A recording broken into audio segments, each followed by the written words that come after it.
What's up, everybody? Welcome back to your favorite wrestling podcast. It is the Monday Night Wave, baby. And we back. We back with another one of them things, one of them peak wrestling episodes. If you're listening to this on Spotify, sub to us on YouTube. Check us out on Apple Podcasts, Google Podcasts. We everywhere. We live, baby. I go by Jay, a.k.a. the Lonely One, a.k.a. Mr.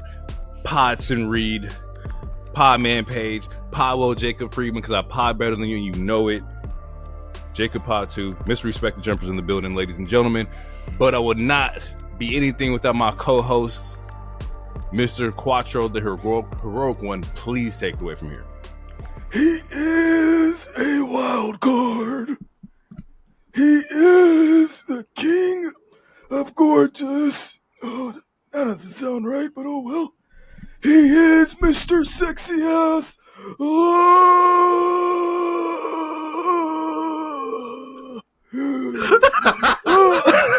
Lottery. He is hero, and I am he, and I'm feeling as youthful as ever. And if the man I'm about to pass it to is the real OTC, then I cannot wait to be Paul Heyman's hand, because I'm trying to.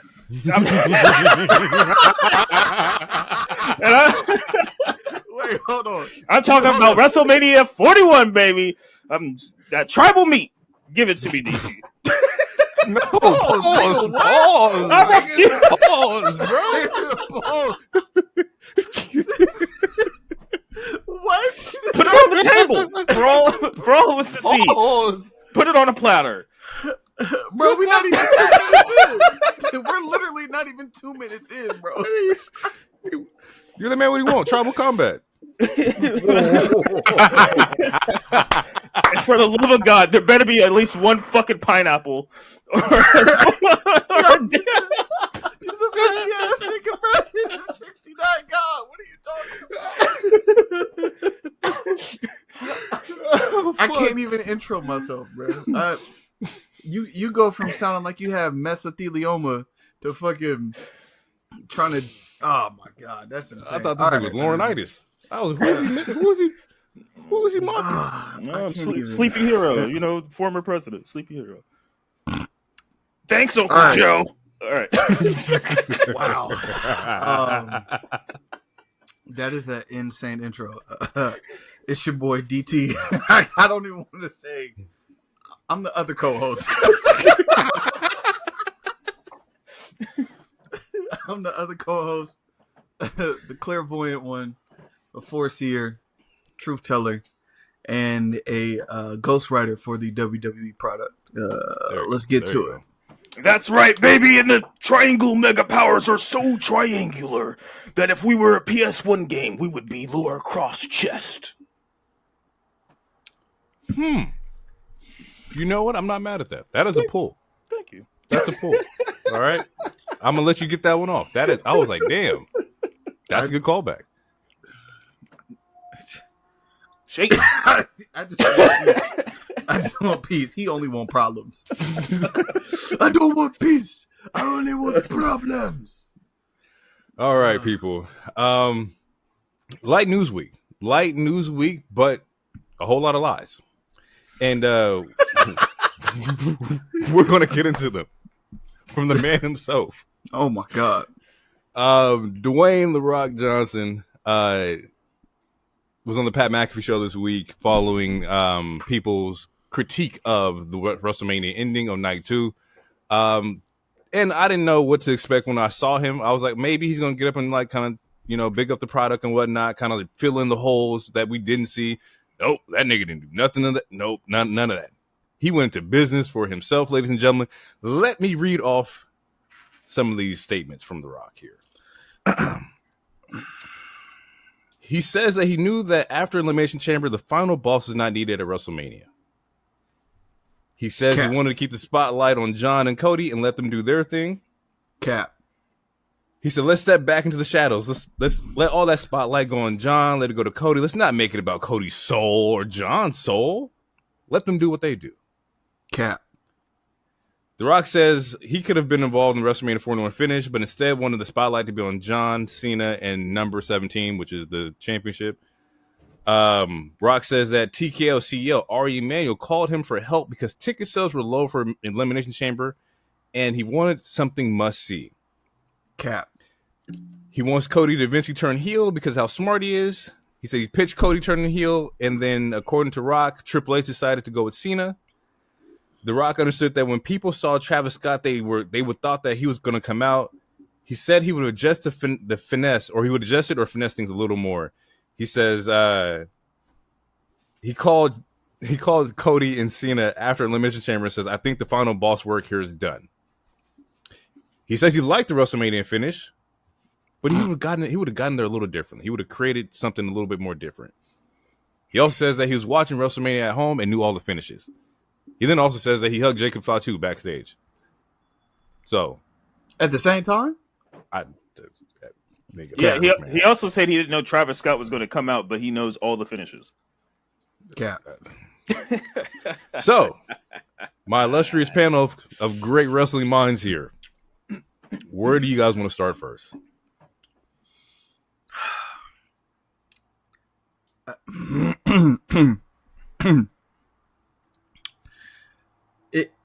This is a classic case of just shutting the fuck up. You didn't even have to appear. You didn't have to say nothing. As a matter of fact, you should have appeared at WrestleMania. And then once you decided not to, then you should have just never appeared again. But instead, you show up on Pat McAfee's show and you pour salt in the wounds of all of the people who paid $25,000 to watch WrestleMania 41 live and in color in Vegas. If you were a John Cena fan, super fan, you had the opportunity to buy the ring gear, the outfit that John Cena wore at Elimination Chamber when he turned heel at WrestleMania for a whopping total of what I believe was $50,000 or something crazy like that. If you were a super fan, you had the opportunity to have a closed dinner with 10 other people with John Cena for $25,000 a head. So if you take $25,000 for front row seats, you take another $25,000 to see John Cena, then you take another $50,000 if you were that super fan. You spent $100,000 for a weekend. This is not including airfare. This is not including food. This is not including a hotel. This is not including anything in WWE World. None of the sort. And that was the finish that you got. You had to choose, potentially, between night 1 and night 2. And of course, if you've been following the story, you're going to choose night 2 because you believe that The Rock, the final boss, the long gamer, the great one, the people's champ, was going to show up and continue the story that he injected himself into this past February. That did not happen. I would be pissed if I was somebody that paid that much money. The Rock wasted everybody's time. He wasted the storyline. He wasted creative's time. That was disgusting, despicable, underhanded, and it was goddamn treason if you were a wrestling fan. And normally, personally, I wouldn't be this upset. But nigga, you lied to me, and I don't like being lied to. And that's where I'm gonna stop for now. I'm gonna let somebody else take over. Yeah, but did you have anything else? Or No. I'm gonna close it up. Okay, cool. So to add further to what DT was saying, even if you like he said, he's upset. I'm upset too, and I feel like a lot of people are upset because it's like we didn't have to pay that money. We weren't in Vegas, but we were still invested. And like DT said, like Elimination Chamber was the last day of February. So that's over a month that's a month and a half of us like trying to figure out where's the story going. Like with the promos with Cena. I remember before Mania, I asked you guys on the show, it was like, why haven't they even mentioned The Rock at all during this whole promo stuff? And now it kind of makes sense why they didn't mention The Rock. It seems like which I'm going to call cap on the manual request myself also. But it seems like there was never a long-term story. Like, we still have no idea why he put up 3 fingers at Bad Blood in Atlanta. Which, if that was like, there was no long-term story with that, that means Punk and Drew could have main evented. So you took away from, you should have. Yep. So you took away from that. You give us the hottest angle ever, hottest wrestling angle ever, but we don't get any payoff from it. And it's like, again, like, you should have just never have been there. And WrestleMania, or the Elimination Chamber tickets were already selling pretty well. So let's say there is some truth to what The Rock said about Arya asking just to show up to like boost some sales. You should still have a long-term plan for this, because again, you're just interjecting yourself in a story, and just into the ecosystem in general that these writers and H and whoever else they take, like, they don't make these stories day to day. Like, sure, there might be adjustments, but they make some of these stories months in advance. So it's like, when you just show up willy-nilly whenever, which was my problem with last year also, then you're either halting a story, or you're forcing yourself into something that now we have to adjust on the fly so that we make it make sense. And this was one of those moments where it didn't make any sense. Like, Elimination Chamber was fire, but now when you look back at it, it doesn't mean as much, because what the hell was the point? Like, you just showed up and like you gave the hottest angle for us to not get a payoff. So like that's not foreshadowing. That's not story. Like, you pride yourself on being this great storyteller and like in the love for the business, but on the other hand, you show up on a damn talk show. Which, soon as we saw him wearing glasses and a button-up, we should have already known he was about to lie his ass off. Just FYI. And just like, oh, it's all a work, and like, and then he's passing the buck. Like, if you like listen, like your quotes, like you reading the quotes didn't do it full justice. Like, he's damn near blaming Triple H and whoever else. Like, he's just like, it's not really my fault. I was just, trying to do this, yada yada. But and then it's like, I didn't want to show up because maybe. We don't know how long, we don't know my schedule. Then you should have just never been in an Elimination Chamber to begin Yeah. with. And really quick, I want to correct myself. I was wrong. It wasn't $50,000 for John Cena's outfit. It was $75,000. 75, bruh. $75,000. So I just want to correct myself. I apologize. Both of y'all made really good statements. I'm gonna break it down a little bit more from my perspective, how I see it. Ghost Rider just showed up. Hold on, I'm gonna mute myself. When he said like, oh, he wants the final boss to step back into the shadows, and let's not make it all about Cody's soul and whatnot. Nigga, you did that. You made it about the souls. You made that peak storyline to where like, okay, well, damn, like Rock showed up. He's making about the souls. Of course they're going to talk about it. You implemented that key factor into that storyline, right?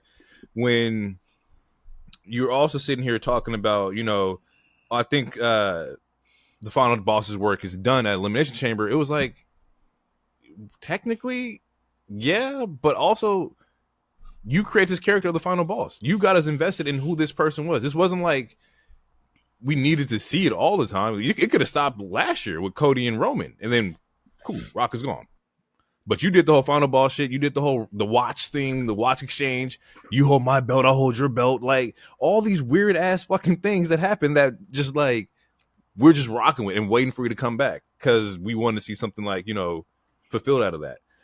When he talks about the ticket sales in the Elimination Chamber were slow and Ari wanted something must see, I looked at that as like a little bit of disrespect. What do you mean must see? The Elimination Chamber main event was must see, both of them, right? The men's one had Drew, Punk, Seth was in it, like John Cena's there. That is already must see, TV, bro. Like, we don't need anything else added to that. Mm-hmm. So either Ari is just looking to get as much cash out like as he can out of the WWE product, which is every business owner's thing, but also like don't stifle the talent and say something. We need something must see, and we're gonna bring in The Rock, nigga. No, we was cool without that nigga, bro. Like the shit was already booming. Him saying he understood that, you know, people thought that he was going to appear because you saw Travis Scott. Yes, nigga, because you brought Travis Scott in this bitch. Mhm. We didn't ask for Travis Scott to be here. He was part of you. So if we see this nigga, okay, we think he's coming. It's like, imagine WWE hits the DX entrance, right? And we hear the music. And it's Triple H and then it's Road Dogg. It's like, where the fuck is Shawn Michaels, nigga? Like, we looking for DX, nigga, not the other nigga. Like, bring the entire fucking team, bro. Yeah, Like, I mean, and just from a storytelling standpoint, to go off of what you're saying, to like from a storytelling standpoint, the story starts off with you being one of the catalysts, yes, taking the soul of one of the biggest baby faces in the history of this company, and then you're not there for the payoff of it. Yep, you know, he's the catalyst for a lot of the shit, bro. He's a catalyst for a lot of stuff, and it's like. We should have kind of called it out sooner to where like his hand was just everywhere and it didn't make any sense. But instead we're like, okay, Rock wouldn't just leave us out. He wouldn't just cut the story off, right? He wouldn't just not show up. We didn't think that would be possible. And now we're here like, oh shit. Yeah, he is definitely shitting on Triple H. A lot of people were upset that like he was like yo, why are you doing your boy like this? To save face for you? And rightfully so. They was killing The Rock on Instagram. That nigga was getting flamed up. I think DT said tonight too, like he went and checked, like he was getting torched, bro. Like, so it's. Do you know, get what you get, bro? Do you know the WrestleMania moment it could have been if John Cena would have turned heel at WrestleMania instead of at Elimination Chamber? Yeah. For the last 2 months or 3 months, whatever the case, it could have been this story of John wanting to get 17, wanting to be the greatest WWE champion. The only person in the way was Cody, and he was conflicted or whatever the case. And that night, you could have did a ref bump. John Cena could have kicked Cody in the balls, hit him with a chair, cut him open, made him bleed, take the belt. All the stuff that he did at Elimination Chamber could have happened at WrestleMania. And instead of Cody getting booed out of the arena for no reason, John Cena would have been booed accordingly, the way he was supposed to be as a heel turning at WrestleMania. So when he says, I wanted the spotlight to be on them and da-da-da, you sucked all of that away and took all of that away 3 months ago. Because this could have been the angle. And then we would have had to deal with, then it would have set up Cody being away for however long he's away. And now we can look at Orton and Cena in a different light. Because it's the first time John Cena is fighting somebody as a heel, and it's one of his longtime rivals. You fucked up a whole whole storyline. It's like when Thanos showed up at the end of the very first Avengers movie, but Infinity War Endgame still come out, but he's not the main antagonist. It's like, what are we doing here? Like, why did you give us? Why did you give us that amazing foreshadow? Like, and you were like, you think we're like, it can complain, and then it's like, bro, you don't have to physically show up. If you're the final boss and you're just this TKO, like you're on the board, you can fucking zoom in every once in a while and make decisions. Just be like, I'm The Rock. I'm calling in. This match is canceled or some like. You don't have to physically show up all the time. Granted, it's better, but there's so many other ways to go around it. To what DT was saying, and yet Cody got booed. And I mean, and this is where I'm gonna kind of blame maybe the producer or Triple H in this. Here we go. Yeah, they made Cody look fucking stupid, and that's one of the reasons he got super booed. And we didn't like super get into it last week, but like they made him look stupid, and that's the easiest way to make a crowd hate a babyface is to have a moment where the heel and him fight over a weapon, and then the babyface is contemplating, should I use it? And no, I don't. And then that's how they lose. Like that's one of the easiest ways to get a babyface to be booed. Especially if the babyface is not going heel, right? If there was some trepidation or like some moment where Cody was like battling with being a heel throughout this entire process, I could see that being part of the story. But if Cody's not being a heel at all, why did he even pick up the chair to decide that he wanted to hit him or not anyway? That shouldn't even be a thing, right? I will also go back and say that I will have to give some shit to creative, Triple H and producer, whoever wants to take credit for it. Because after Bad Blood, why do we keep bringing Rock in? If there was no finish for Bad Blood with the 3 fingers and shit, it should have been, okay, let's not make this a thing. Let's not keep going back to the well if he's not going to fulfill that role or that situation. Because the more times you went, the more time we're left strained, like, what the fuck is happening? Oh, that's weird. Okay. I think the reason why is because there's a power struggle behind the scenes that we don't fully know about. Probably. And fully understand. Because Arari and The Rock are really good friends. Like, he used to be his agent or something like that. I think, I mean, and there's rumors, there's speculations, but yeah, I feel like if you think about after Mania, or I don't remember if it was Mania or not, but there was a moment where Triple H and Aldis and Pierce are in the ring, and Triple H is like, "Don't let it get confused. I run this shit." Like, and that was also to like kind of like deter whatever was happening last year with The Rock's involvement and shit. Like, I think there might be a power struggle behind the scenes that we're just not seeing, to where it's like, if Arya, who is the owner of TKO, if he's like, "I want my buddy to show up," what Triple H can't say necessarily no. Now Triple H, what he has to do is like, all right, how do we incorporate his crazy ass ideas so that we make it make sense and everyone can be happy? And sometimes it's hard as hell, especially when you have the ego and egos are involved and money's involved and time schedules involved, and you got I'm very interested. Go ahead, my bad, DT, and I'll get out. This is what happens when. So it's a 2-pointer for me real quick. The Rock is used to, I think, both The Rock and Triple H. Overall, they're both used to being able to operate under like the VKM era. So if Vince called The Rock and was like, "Hey, I need you to pop in, pop out, whatever," The Rock could pop in, pop out, and Vince didn't have a problem with fucking up storylines. Well, we know that Triple H's whole thing has been, since he's been in control, is everything has to connect. It has to lead to something else. It has to be a cohesive story. The Rock is cool with coming in, coming out, doing whatever he wants. He froze. Huh? I froze.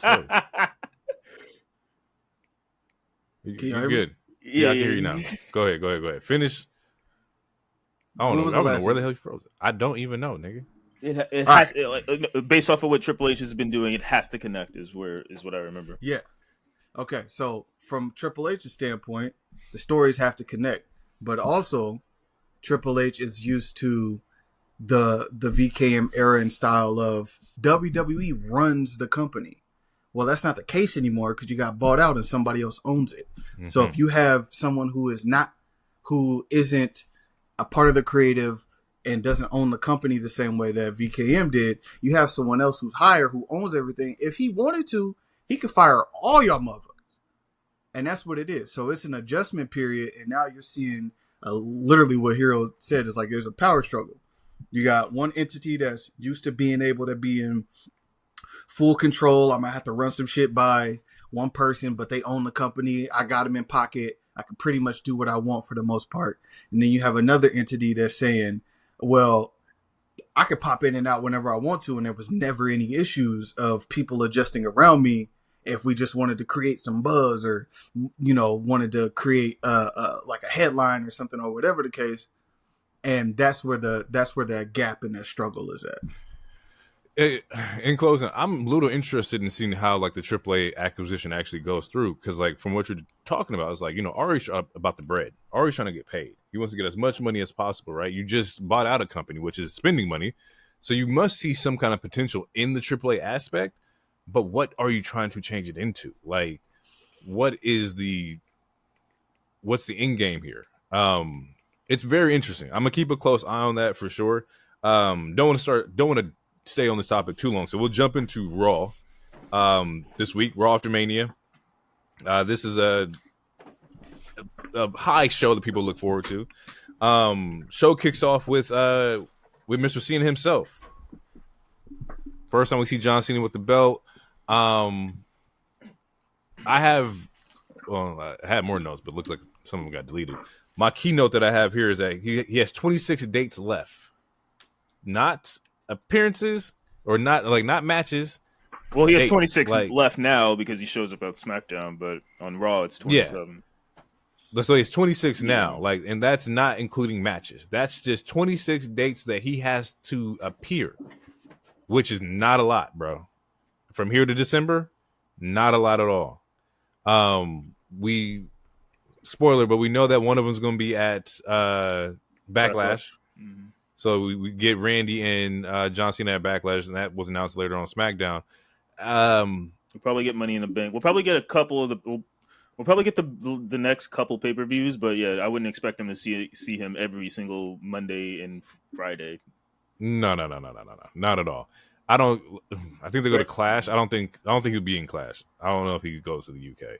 Maybe. But we'll see. What is you guys' thoughts on like the 26 dates? How do you see this playing out? What do you think is the likelihood of how to orchestrate this his schedule? How would you do it? If you're in the Booker seat? I know Hero just mentioned that he would do like, you know, the big major PLEs and whatnot, but how do you schedule John Cena? Okay. Well, for sure the big pay-per-views. I don't know how it.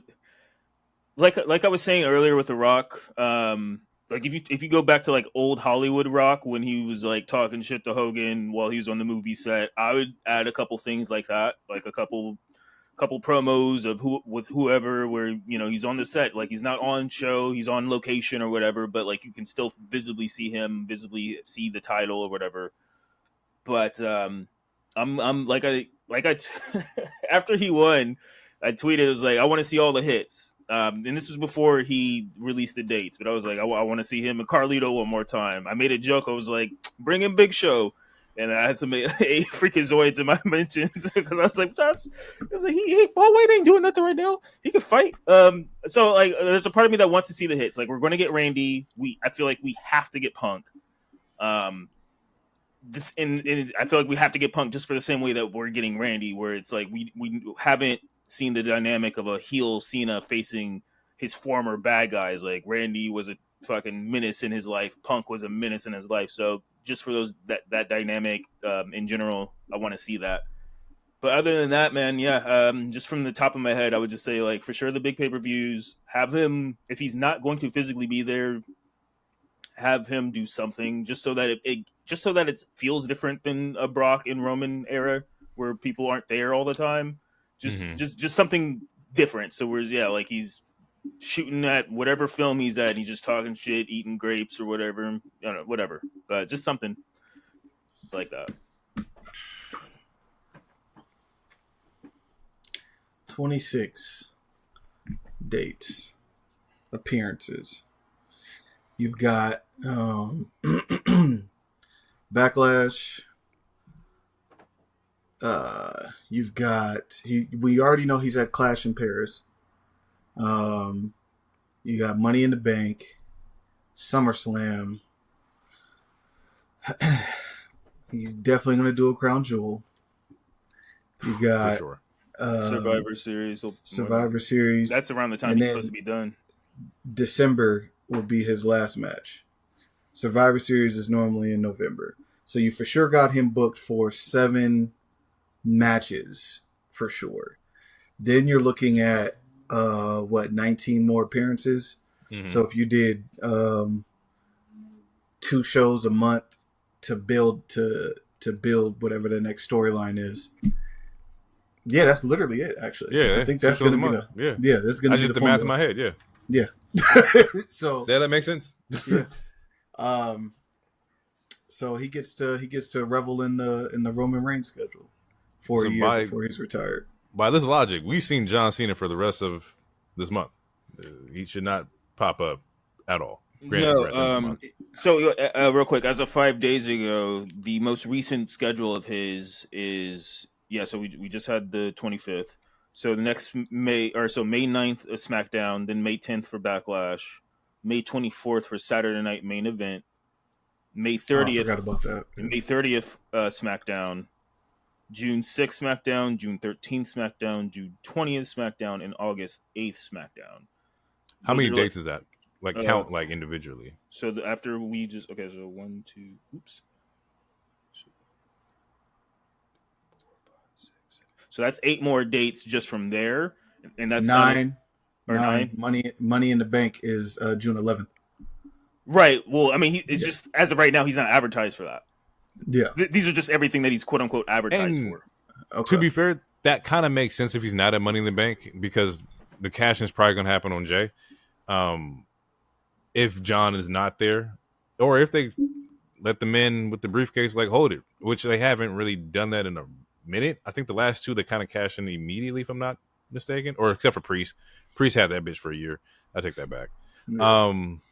Tiffany held it for a minute.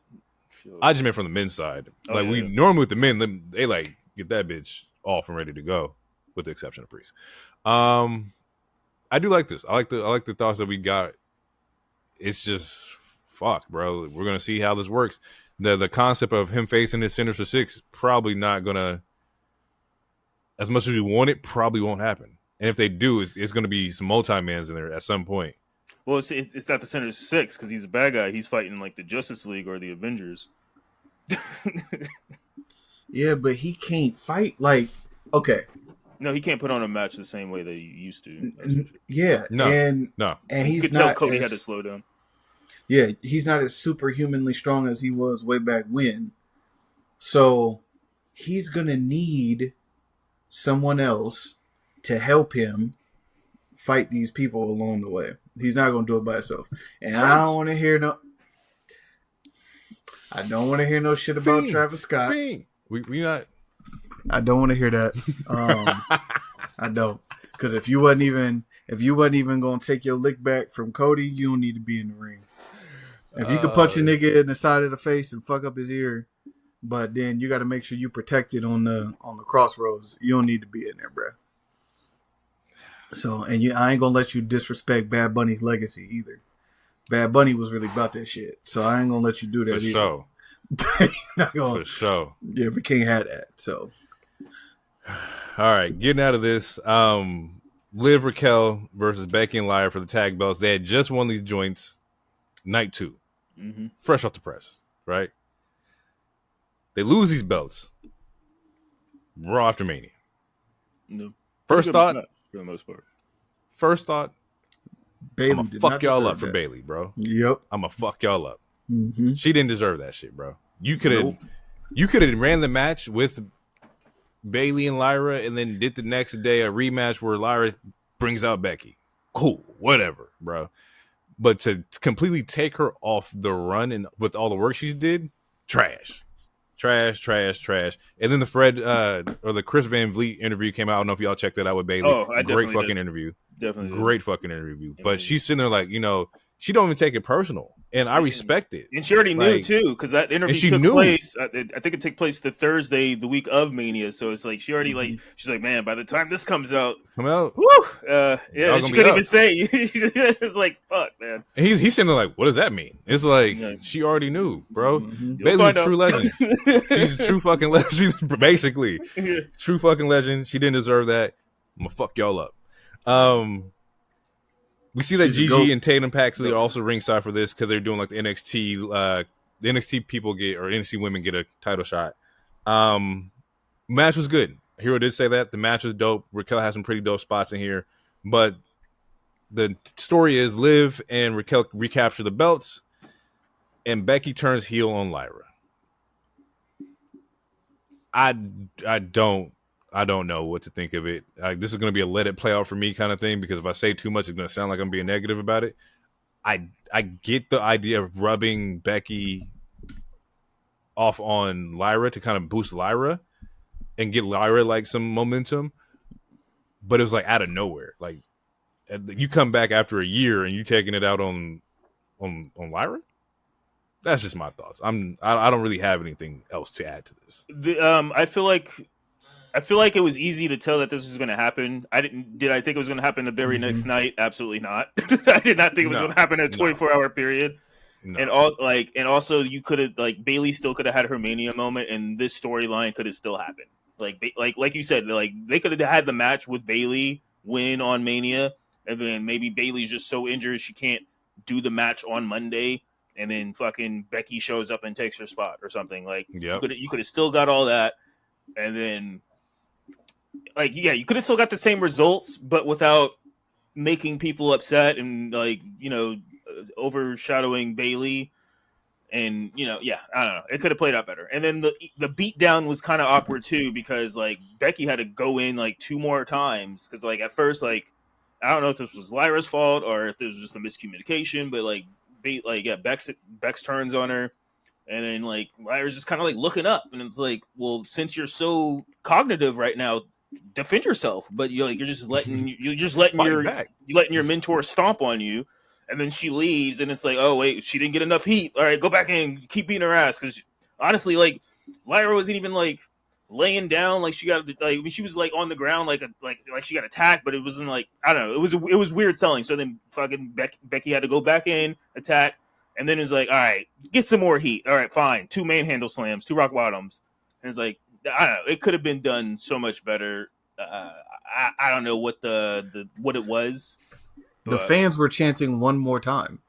Yeah. After the manhandle slam. So like they weren't even, it wasn't even like the fans were mad that she turned.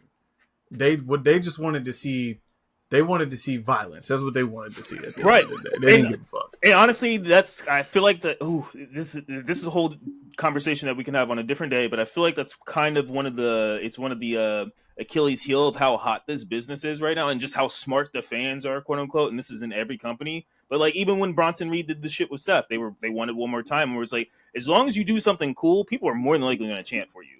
It's like they don't even, sometimes it's like, fuck the storyline. It's like, you did something cool, do it again. Where it's like, there was someone else who got one more time chants during Mania, and the switching between booing Cody on Friday and then booing him again, and like all this other random stuff. I don't know. It's one of those fans are fickle. And it's just, I just want to see some cool shit. Yeah, go ahead and hit her again. Fuck it. Beat that bitch ass. We don't care. She said you was your mentor and you said you would do anything for her. Beat that bitch ass. Crazy. But like, you gotta be careful. But same with later in the show, Rusev. Like, spoiler, we got a debut. He attacks 2 baby faces. They said do it again. Like, they were cheering for him. And it's like, he's a heel, and everyone loves Otis. Last time I checked, but the fans are still like, hit that nigga again. it's like yeah. First off, we have it's New Day with Alpha Academy.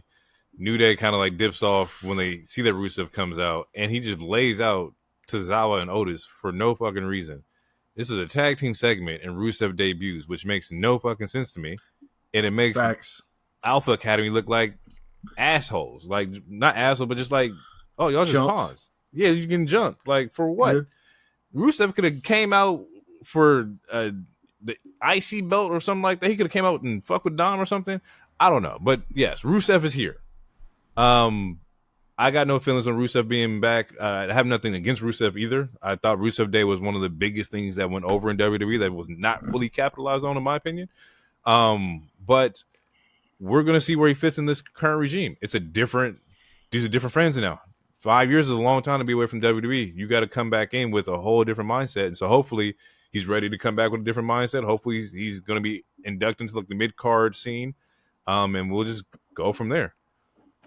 Yeah. I mean, I don't have anything else to really add to that, because I originally thought he was like, just send his ass to NXT. But yeah, for me, it's one of those we'll let it play out, and that's not to be disrespectful. It's just like their men's scene can use a little help. But it looks like he's in the mid card scene. The fact that he's attacking a tag team, and then we're probably going to get him and Otis next week in his like debut match. So we'll see, meat men type of thing. We'll have a meat match, but other than that, I'm gonna kind of let it play out, because I don't know what the ceiling is for him in this regime. Also, so. DT, you got any thoughts on Rusev? I know you just don't really. You're like, no comment. Fair enough. I will tell you, highlight for me on Raw this week: EO versus Stephanie fucking Vaquer. Oh, man. Fire match, graps galore. Wasn't a quick match. They got some time. The only thing I didn't like was the ending, because I hate being fucking pump faked. I hate, like, give me a finish and we can do a rubber match at some point. I love the rubber match idea and concept. Like, even if somebody loses, let's run it back at a different time. The DQ finish, I'm over it. I'm sick of it. But anywho, match-wise, fire. These women are let me see them do it again. Yeah, no, on like for a big real. stage. And the if y'all funny, going to Mexico, let me see it there. the funny part is that like to me their chemistry wasn't even on like that. Like, I want to see this like 2 more times when they really can like. I mean, granted they got the time, so they could cook. Or you know, give me a best of 7, man. Give me an Andrade Carmelo situation. Let me see these women go. Yeah, but it was cool.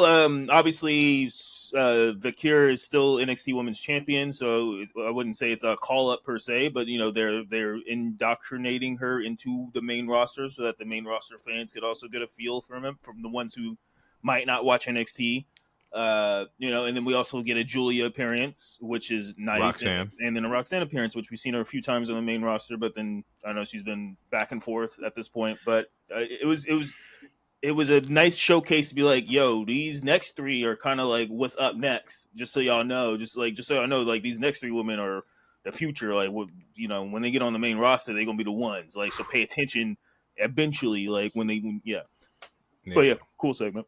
You got fucking Stephanie, Julia, Roxanne, Jordan Grace coming up next. Like, and when she did the Devil's Kiss, the crowd reacted to it. So like, at least they were tapped in enough. They were tapped in enough to know you got Yeah, no, I almost asked my wife to leave the room before the match started because this nigga. Anywho, the talent coming up in the women's division in NXT is about to be fire. I mean, hey, if they add Mariah May to this, it's about to look crazy in WWE's like women's scene. Like, it's about to be fucking dope. DT, you got anything before you get out? There's no reason why Roxanne should not be on the main roster. No, especially after Royal Rumble and Elimination Chamber. She should have just been on the main roster. Like, stop with the pump fake shit. Yeah, and it could be like, my bad. Go ahead, Hero. No. I was just going to pick like, because like her and Bayley are supposed to have a program, and it seems like they dropped it for no reason. Yeah, but like that would have been fire at Mania. That unless she was the one that attacked Bayley, and she did it for the big time Bex. Yeah. If it wasn't Becky, then Roxanne makes sense. Actually, you don't rob the Mania moment for that though. You could do that. At you don't. You don't. No. Anywho, you don't. Yeah. Anywho, Roxanne definitely should be on the main roster. She, especially because she was I think it was her and Charlotte as the last 2, right? Was that Roxanne was like she was in the top 3 for sure. Yeah, maybe she was top 3, but she was definitely in the last group. It was her. It was her, Liv, and Bianca were the last 3. I'm pretty sure. Yeah, because she beat Bayley's record from last year as the longest women standing. So you talk about Rumble or Chamber? Yeah, Rumble. Oh, okay, yeah. I was talking about Chamber, and then the Chamber was her, Liv, and Bianca. I think were the last 3. Yeah, and then, she was one of the last in the Rumble too. Yeah, bro, she can ball. They need to stop bullshitting. That's what they're doing. They bullshitting. Yeah. Speaking of bullshit, Segway King, Evolution 2.0 possibly. Wait, what's bullshit about this? Wait, hold on. I've been in evolution.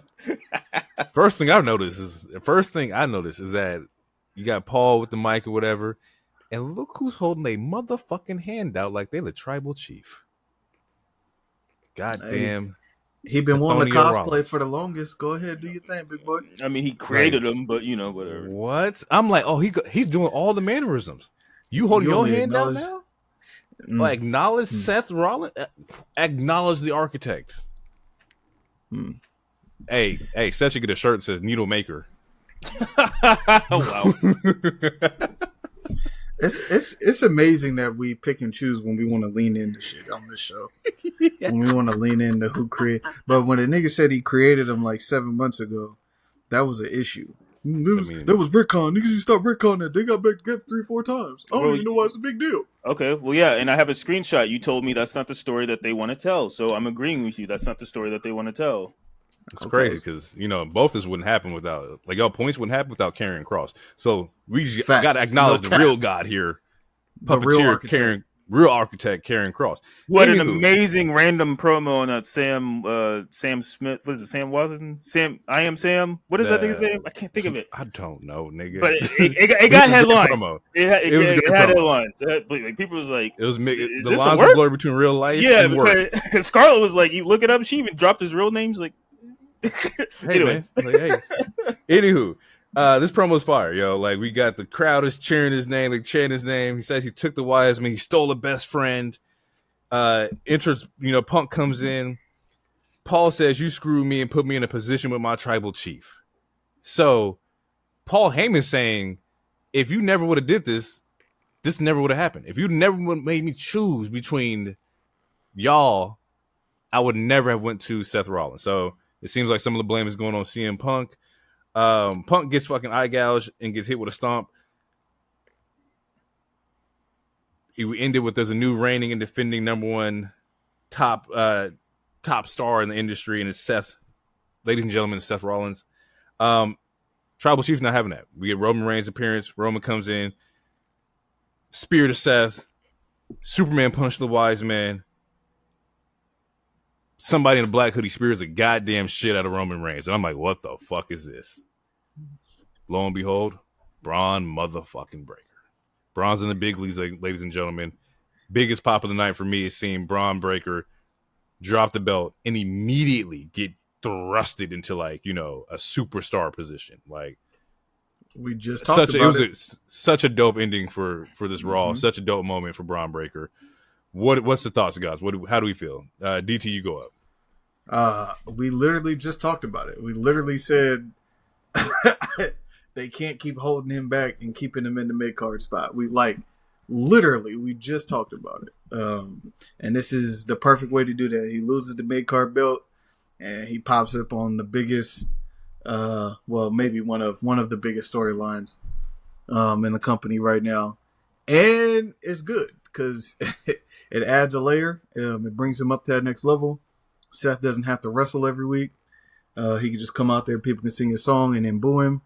And then Bron Breakker can come out, motherfuckers start barking, and Seth can just point, and a nigga can just get speared. And right now I'm really rocking with that element. I just want to see Seth point, and Bron Breakker just take off like a heat-seeking missile and just blow somebody's shit up.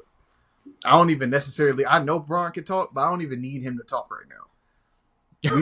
He don't even need to talk. We know he can talk, but he don't even need to talk. He just straight pure muscle. Enforcer. Seth just point, and the nigga just poof. It's like when you throw the blue shell. Like when you throw the blue shell on Mario Kart. Like said just point. That yeah. Hero, what you got? How'd you feel? I loved it. I was surprised once I saw the dude run the ropes, I was like, oh, only someone is that fast.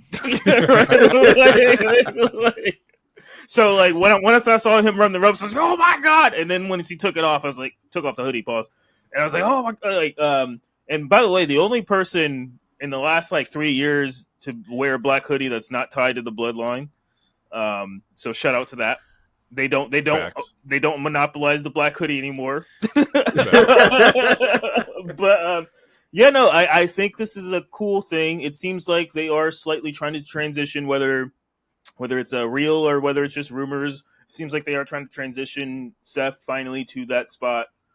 And Heyman's the perfect person to do it because every single time not every single time, but when it comes to someone like a Roman or a Punk or a Lesnar, when Heyman is attached to them, their trajectory goes up, and it seems like Triple H is like, all right, Seth, you're finally going to be the guy. Seeing Dolph, aka Nick Nemeth, he made a tweet that was really perfect about it. I'll read it later, but overall, I think it's cool. Rumors are people on, and then it's like, oh, is this going to be Evolution 2.0? If that's the case, I'm fine with that. If this sets up Bron Breakker to be the next Batista, I think that's fucking perfect. Who the Randy Orton would be, no idea. I was just gonna ask that. Yeah, I mean, there's a lot of people who are like Austin Theory. It's like they've been trying a lot with him, and they still got to do the whole Grayson Waller stuff. So we'll see. But as of right now, I don't know. And who that Randy Orton spot could be, if that's even their goal, because they could add a woman. They could add a woman to it.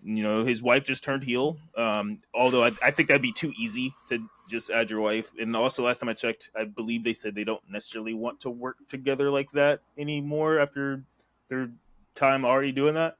But minds could always change.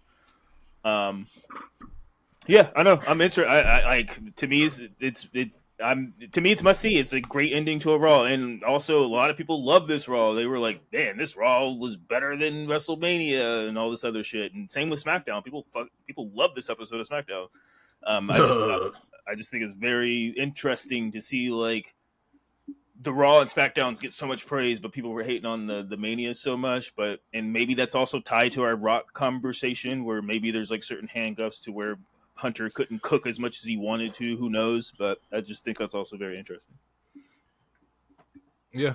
The question about who's the Randy that's a good one. I really don't know. I saw people kind of like prophesizing on Nathan Frazier, but then he popped up on SmackDown. Yeah. And I was like, oh, well, that's not going to happen. But if it was Nathan Frazier, I can see that.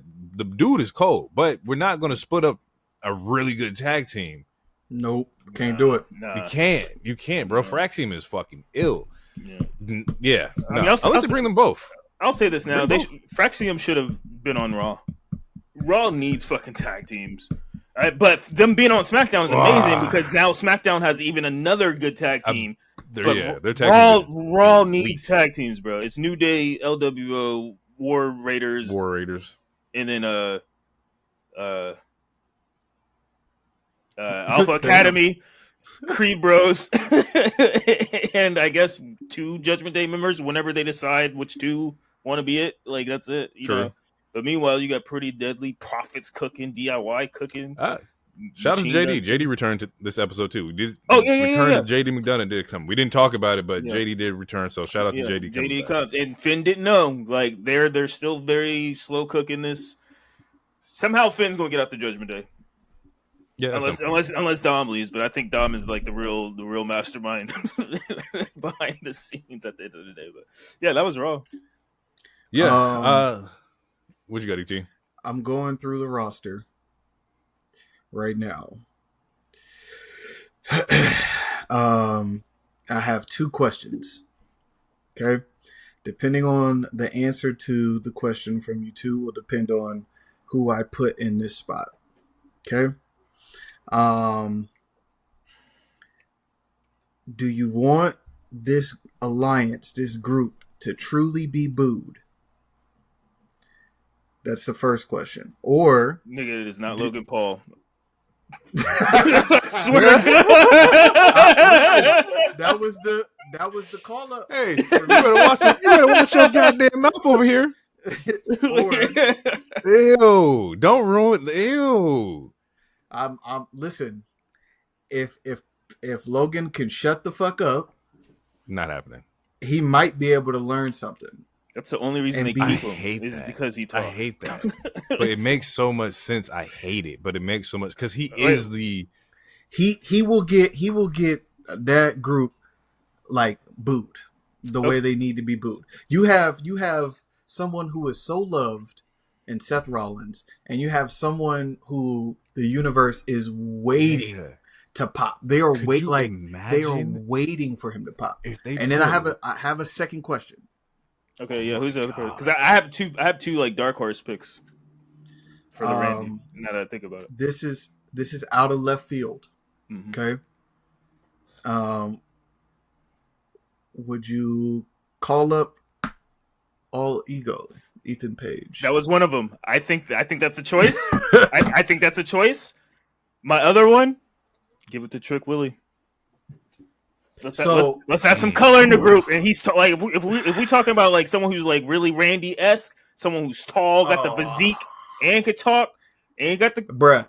Let's do Trick Willie. That group could potentially be probably the most over faction. No one's gonna want to boo that group. There's not gonna be anything that you have. It makes it uncool. Yeah, it's too cool. 3 people whose entrances too cool, nigga. The crowd is invested in, and it doesn't matter which one comes out. The only person right now that'll get booed is Paul Heyman when he says "ladies and gentlemen," because now he's back being the heel manager we hate. But if you put Trick Williams in there, or you put fucking if you put Trick Williams in there, all 3 of them they're gonna get pops. It's not gonna be. They're not getting booed. So you have to put somebody in there that either the main roster, the main fan base isn't as familiar with, and he can do some shit that'll get the proper heat, or you have to put a nigga that everyone hates in this group to ensure that they are booed appropriately. Now, imagine a Seth Rollins and Logan Paul tag match.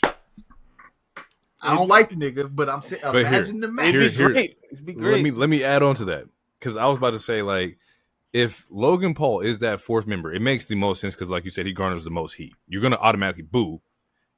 The idea of Logan Paul being a Paul Heyman guy, it would work so well. Paul and Paul, I can see that. I can see a shirt. Bro, it would work so well. Paul is a Paul guy. Bro, what? You can make so many dumb shirts. Let's push it a step further. Logan Paul wins Money in the Bank because that's his kind of match. Nope, I'm with you have Mr. Money in the Bank, Logan Paul. If he has the briefcase and he does carry for like a long period of time, bro. If Logan Paul ends Jay's reign in the faction, bro. Yeah, no, bro. I think that goes. I think that goes against the money. Seth's whole point. He wants people to be work. He wants people who work there consistently. Logan Paul's not one of them. That's why. That's one of the reasons he's anti-Roman. He'll show up. Like everybody got a price. I don't think Seth is going to give a championship to a nigga who don't show up. Everybody got a price, man. But it was in the evolution process. That makes a lot of sense. It does make sense. I think Ethan is a really good choice. I think Ethan's dope. I love Ethan Page. I'm gonna go with Trick Willie just because I want some color. Granted, Bron looks Puerto Rican every other week. I want someone with some actual color. You said Dominican Breaker. I know black, puppy. I know black. I Dominican. I break it. Oh, that's funny. Bro, you can't put Trick Williams in there because he's not getting booed. I don't think there's anything that Trick Williams can do on the main roster to get booed because he's already not getting booed. It's too late. He's beating up Javon Evans and Obafemi. Yeah, it's too late. But Melo would have been perfect. It's too late now, but Melo. I thought about Melo, but Melo would definitely fit. That would have been perfect. But I need Melo don't Miz. I need that for a while. I'm very entertained by that. I'm very sports entertained by this tag team right now. But I gotta do the stream of justice. It's about time to hit the commercial break. Let's go to AEW. Yeah, we'll be right back. We're back, people. We're gonna jump into Dynamite real quick. In the big old New Orleans. Show kicks off with the one and only Master P. It was announced, I think, the day before that Master P was going to be on the show. Make him never, say, nah. I hated it. Never thought I would hear that in 2025 at a wrestling event. And you want to talk about somebody with a pop? Master P in the NO had the whole crowd rocking, yo. He introduces the Trios champions, the Ops, and then he requests the crowd, says, make them say, which they do. I have a thing with celebrities in wrestling because it just looked a little funny, but I'll get into that. Enter Death Riders. Death Riders end up coming out and whatnot. And as Joe's sleeping, putting Mox in the sleeper, you got Master P letting off blows. Hitting him straight in the liver and shit. This was some of the worst punching I ever seen. I didn't like it, bro. Oh no, it was very bad. It was very bad. I didn't like it at all. But he didn't bust his eardrum, so I can give him that. Fair. Fair. He didn't injure Mox. I'll give him that. Fair. Wouldn't have been mad. This segment ends up where you have Death Riders, you got fucking Bucks are coming out, Swerve comes out, Kenny's out there. Say all that to say that I believe at Double or Nothing, it's going to be Joe versus Mox for the AEW World Championship. That looks like the angle. I think because Joe did call him out. And I think Mox accepted. I'm not sure. I'm pretty sure he accepted. Of course he accepted. Because he gonna win. Well, I mean, there's a reason they finally making him look weak. Yeah, it's because he's going to win. Shit. He got choked out twice. But then again, it is Samoa Joe. Like you can't. It is Joe. You can't do none of that fake. Or I wouldn't say no, because he actually does do like sports combat. But yeah, like this is Joe though. Joe different. We're not like about to damper Joe's power because of Mox. I won't accept that. I mean, he gonna get choked out. Yeah, till the finish. Unless Joe's like, no, you ain't choking me out. You have to use a paradigm shift. I refuse to go any other way. That's I can see that happening. Well, based off of like the shenanigans already, we know there's going to be some bloodline like shit happening. There's too many people involved in like this whole ordeal. I'm just saying the finish because I have a hard time thinking Joe is. I have a hard time thinking Joe's going to get choked out. But then again, we just saw Gunther get choked out, so I don't know. Yeah, he could just jump on Joe back and just hold on tight and not let go, like In Vogue. I love that. That's funny. You see that later on the show. You just made a bunch of 50-year-old black moms proud with that reference. I'm proud. Fuck it. We see that Stokely Hathaway ends up coming back tonight. Tony Schiavone introduces FTR, which gets immediately cut off by Stoke, and I'm so happy to see Stoke back on TV. That's one of my favorite like personalities to see, bro. For real. He's been gone for like 8 months. For a while. It's been a while. For a while. Ever since Chris and Willow broke up for the most part. So he's been gone for at least since maybe a year almost. Yeah, it's been a minute. It's almost a year. The last thing I remember of Stoke was that he was looking at tag team tapes, and we thought that he was going to be Private Party's manager based off of him like doing that whole like scouting for tag teams. Well, lo and behold, he was actually scouting FTR. Somebody had showed the promo again like on socials, and like while he was looking at those tapes, he had a whole bunch of FTR like DVDs and tapes and stuff like that as well. So there is some connectivity that they're doing with that. But yes, Stoke is part of FTR. He says FTR was suspended and was fined for accidentally hitting someone and touching Tony Schiavone. And that's interesting to him because Hangman Page commits arson. Ricochet comes to work every week and shanks people with scissors. And shall he lists all of John Moxley's crimes: act of terrorism, kidnapping, extortion, and yet he walks around AEW unpunished. And at this moment, I said, "This is a hero promo." Yeah, it is. I was like, facts, bruh. I was like, yes, someone is saying what I've been saying. He also mentioned someone getting set on fire. I'm like, yes. Thank you, Stokely. Someone pays attention to the show. I was like, this is a hero promo for sure. I said, he's saying everything my nigga would say verbatim. And he's not wrong, bro. He's not wrong. This ends up that with... That tracksuit was fire, by the way, just real quick. It was. Man. Let's go. So don't see Stoke out. They end up calling out Rock and Roll Express, who are like wrestling legends in the audience or whatnot, or in the crowd. They've actually done the spot a couple times beforehand. Man, they just got kidnapped 3 months ago. But I love the gimmick of like the old wrestlers who we still got it and just get fucking power drive. Like, you guys are part of the show. You make like these moments really like dope.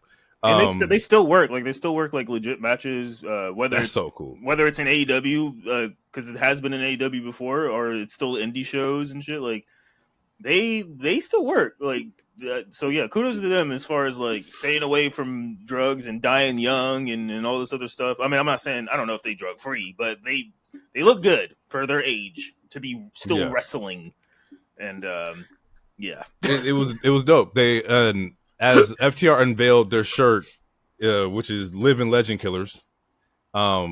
Jesus, look. Don't shoot the messenger. I'm just telling you what I know. It's just like I know. Like I do like FTR, but they are. Can they kill Edge or kill Cope? Yeah, but there's some dick riders, man. Like every single time. And I mean this with respect, because I know Cash carried a blicky on him, but like whether like it's rated R, it's rated FTR, or it's CMFTR, it's CMFTR, or it's FTRKO, and it's like y'all like don't y'all got your own steez? And like the Legend Killer stuff, that's a Randy tie-in. Like, so it's like, oh, it's a Randy callback, and also because Randy and Edge were team partners. I like the Easter egg, but also it is some dick right. But I do appreciate the Easter egg. I'm more literal. It's like, y'all live in Legend because I better see a new group of old retirement wrestlers every week that y'all just killing off, right? Because I need to see it. Like, it sure has to mean something. Can you start with the last Outlaw? Yeah. Y'all take out Dusty. Or Dustin. Like, go ahead and just get him out of here. So we know. Dustin, Jeff Jarrett, nigga, Billy Gunn, nigga, who else? Like, go after some OGs in this bitch, bro. Like, I need to make this has to be a real thing. Paul White. But yeah, that's how tag teams. I thought, or at least right to make it make sense. Or are they just really Legend Killers? Because if that's the case, I'm fine with that too. No, just go jump somebody, stomp their ass out. Okay, I feel it. Yeah. And have them put just on make sure they old. Just make sure they wrestled in the Attitude Era. That's the criteria. Did you wrestle in the Attitude Era before? We're taking you out. Was Nixon president? Jesus. They need to pull up to Hogan's house. Fuck. No. I'm giving a quick shout out to the tag match with Kevin Knight, Speedball, and the Bucks. The Bucks returned to AEW TV after I think 6 months or whatnot. I love the fucking match. I thought the match was fire to me. That's just my personal opinion. I will not repeat what I did weeks ago. I will say this. The match was good until there was a spot where they all four just took each other out. And then two of them got back up and took each other out again. And then I just fast forwarded. I was like, all right, let me go to the Hurt Syndicate segment. I thought the match was fire. I know what you're talking about too. It was a high. It was a high. Like until that part, I was rocking with it. I was like, man, the Young Bucks. Like, I was like, okay, they got some juice in them. Like, there's a reason they took a vacation. I was like, okay. And then that spot, I was like, all right. Yeah, all right. I was like, let me get to the part I really want to see, which was literally the next part. But. Next part. Hurt Syndicate. We hurt people. This is a dope. We hurt people. Yeah. It's lit. Jesus Christ. Straight up. Bobby's trying to get some stuff off. He's trying to take the mic and start his promo. Immediately gets interrupted by a car on the Tron, and it's MJF in a nice little sports car. And Burberry loafers, you feel me? Burberry loafers. Man. Pull up on me. Tosses the keys to the man and say, here's your tip, and meat checks him. I laughed so fucking hard at that, bro. That shit was so fucking wild. Max says that, we know that they had a good time last week, and if they want to have a good time for the rest of their lives, all he needs is 3 thumbs up. Three thumbs up, bro. That's all he's looking for. MVP gives one, so does Shelton. He didn't get the third one just yet, but he said, hey, Bobby, just relax. He popped for that second one, and I'm going to pause that. But he popped for that second thumb because Shelton was in the middle, and then Shelton was like, I'm not doing this because, the ladies you gave me or the nice watch. I'm doing this because of MVP. Yep. Before Bobby can make his pitch, he says if he's in the Hurt Syndicate, they'll get all the money, the power they want. He says Lashley brings a lot to the table, but there's things that MJF knows that he doesn't. He knows the place in and out. He knows how to cut corners and win by any means necessary, right? And if he's in the Hurt Syndicate, they just won't run AEW. They'll run pro wrestling. And then he says, you know what, Bob? I apologize. Max is trying to apologize here. People, he's trying to say he's sorry. So I was with it. Yeah, I was with it. I love this segment. The only nitpick is that I feel like he said I'm sorry to Cole, and if I'm tripping, I'm tripping. But I could have sworn like when him and Cole became friends. Okay, all right. So it's just a gimmick to where he obviously just has a hard time, just like most women. They have a hard time saying I'm sorry. Wow. I'm only saying that because there's a meme on TikTok right now where women listeners. Where the men are like, say this word, onomatopoeia, say this word, anemone, and then they write, say this word, and then the wife is like, look, this man You look at the TikTok, you guys. I've seen it. I don't know what ladies. I don't know what he's talking about. I've never seen it. Oh my gosh! Do not throw me under the bus. I am not Darby. That's crazy. That's a bar. It's a bar. It's a bar for sure. It's a bar. Max, Bob, he says he gives Bob the keys to the car. He says, you can have the car, right? They go backstage and whatnot. Bob checks out the car. He likes it. Him and Sheldon hop in, smash off in that bitch. Well, actually, before he smashes off, thumbs down. Thumbs down. His arm out the window. He's like, yeah, Bob, you like the car? I just need that thumbs up. You can get it, man. You like the car? You just give me that thumbs up. He already had the car, bro. He was going already in it. Shit. Smashes off. Very sports entertained. Peeled off. And so as he peels off, he could tell they didn't practice it that much because Bob, he jerked the car a little bit. He's like, oh shit. And then, when he drove off, he did like a quick swerve. Like, oh my, that shit was hilarious. I know how to drive that car at all, bro. This shit was great. Good. I know. I think Bobby almost broke too. He almost broke character in the ring during this segment too. Mm-hmm. Yeah, because they said Sheldon wasn't gonna. It's not about the women or whatnot. And somebody in the crowd was like, "It should have been," and then, like Bob almost like popped, bro. It's like, yo, relax, yo. Overall, I will agree with y'all. It's a highlight. I do look forward to seeing the MJF Hurt Syndicate segments. Like, they are playing the long game with the storytelling here, and I'm not bored. I'm actually really surprised that they haven't jumped into any action. I don't want to see that just yet. I don't want to see anybody turn. I just want to see, like, how far can we pull this before we need to make it, like, physical. And honestly, I want to see the thumb. I want to see Paul. That's not crazy. I want to see. God damn! Give the thumbs up, yo. That shit was insane. I want to see MJF in the Hurt Syndicate. I want to see how that formula works. You know, at first I was like, oh, Bob, versus MJF could work, but now I'm like, what does that group look like? What can they do? It will look like the Bloodline / Nation of Domination if they do it just right. Rich. Like, this is just what this is if they do this right, which they so far they have been. So I'm that's why I'm very sports entertained. I'm very happy.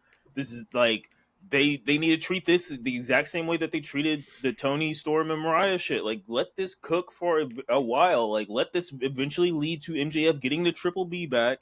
And then we get the, like, Lashley turn. And it's like, bruh, like, thank you for finally getting something I want. Now I know I can take it from your squirmy ass type of thing. Or however route they want to go. But I do not want to see the ending to this until, what are we in? We're in April. I need at least until, like, January. Do you think he gives him... That's kind of crazy. That's if you play it right, bro. Look how long it took for the Sami Zayn shit. Well, wait, are you saying you want to see them not be a group until January, or the storyline of them together until January? I don't want to see him get turned on or whatever. Whoever's getting turned on, I'm assuming MJF is going to be the one that gets jumped out. I don't want to see that at least until like January. Until January. Okay, that makes sense. I was like, all right, damn, nigga. But it also depends when he finally gets that third thumb, though. Too. Pause. I think in Texas. I think it all in. That sounds crazy too. This, thumb wars in this bitch. All right. If I had four hands, I'd give those titties 4 thumbs down. Rick James, bitch. Jesus Christ. What PLE is in? Is it Full Gear or do they move them around? No. All In is the biggest one in Dallas. And I think that's going to be the one that he gets the turn. Bob is from Dallas. It's a Texas show. It's the biggest show of the year. I think we'll see MJF join Hurt at that point in time. Right, but I'm saying in terms of the him getting jumped out. In January. So what's in December? I don't think they had one. December's Revolution. What's in November? They're starting to try to do ones once a month. I don't know if they have like a full schedule yet, but Full Gear's Revolution. Okay. Full Gear Revolution. Yeah. Maybe Full Gear is when you could start the turn, the cracks. Yeah, the cracks and the seams and the Main event of the show is Jamie Hayter versus Chris Statlander. This is a tournament match or Owen match to face Mercedes. I love this match. I thought both women were fucking balling on this. I am a little like confused with just the direction of Chris Statlander, just because I love Stat. And if she's not going for the world title, which I thought she was, then the feud has to be to finish her stuff with Mercedes, which has been like threaded but very lightly threaded. So I don't know. I just want Stat to like get something better. And I know if they're going with the belt collector idea for Mercedes, this is the only time to do it. However, I'm not a fan of belt collector Mercedes, but I do understand. I've said that before, but you know, if that's the play, that's the play. Right. Well, yeah. The thing with Stat is like, because she wins this, right? No, Hayter wins. Okay, Hayter wins. Well, yeah, because like Stat. The reason why Hayter wins is because Hayter and Mercedes haven't fought yet. Like Mercedes already beat Stat twice, so if not 3 times, but for sure twice. Yeah, and like Stat's trajectory is very confusing because there was that one time she tried to apologize to Willow, who Willow has.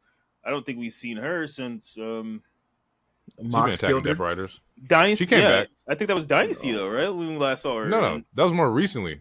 She came back. That was Dynasty, wasn't it? The pay-per-view. I think she's after Dynasty too. Okay. Yeah, we've seen Willow, but we haven't seen Willow in ring wrestling. Willow has been like overseas and doing her shit overseas.